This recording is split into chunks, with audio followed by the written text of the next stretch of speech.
नमस्कार, मेरा नाम है आदर्श और आप देख रहे हैं ए न्यूज टुडे।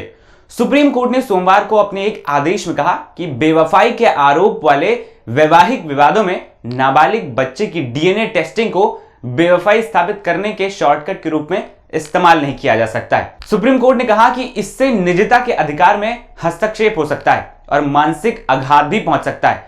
न्यायमूर्ति वी रमा सुब्रमण्यम और न्यायमूर्ति बीवी नगररत्ना की बेंच ने कहा कि ऐसे मामलों में अदालत के लिए यांत्रिक रूप से बच्चे की डीएनए टेस्टिंग का आदेश देना नियोजित नहीं होगा।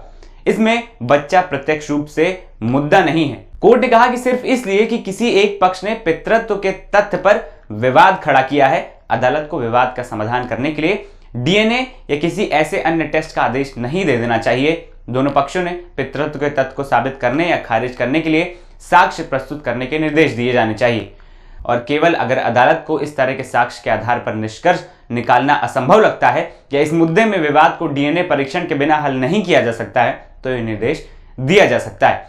पीठ ने बंबई उच्च न्यायालय के उस आदेश को चुनौती देने वाली एक महिला की याचिका को स्वीकार कर लिया जिसमें परिवार अदालत के उस निर्देश की पुष्टि की गई कि उसके 2 बच्चों में से एक को तलाक की कार्रवाई में किसी अन्य व्यक्ति के साथ संबंध का आरोप लगाने वाले उसके पति की याचिका पर डीएनए परीक्षण कराना चाहिए।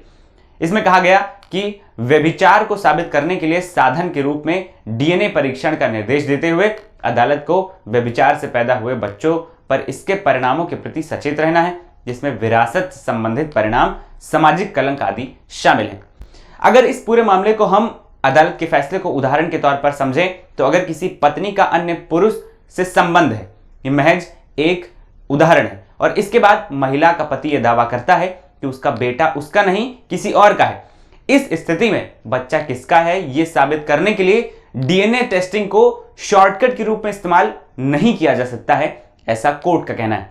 वही सुनवाई करते हुए शीर्ष अदालत ने जोर देते हुए कहा कि डीएनए परीक्षण का उपयोग बेवफाई को साबित करने के लिए एक शॉर्टकट रूप में नहीं इस्तेमाल किया जा सकता है जो 1 दशक पहले या बच्चे के जन्म के बाद हुआ हो। शीर्ष अदालत ने कहा कि हम ये स्वीकार करने में असमर्थ हैं कि एक डीएनए परीक्षण ही एकमात्र तरीका होगा।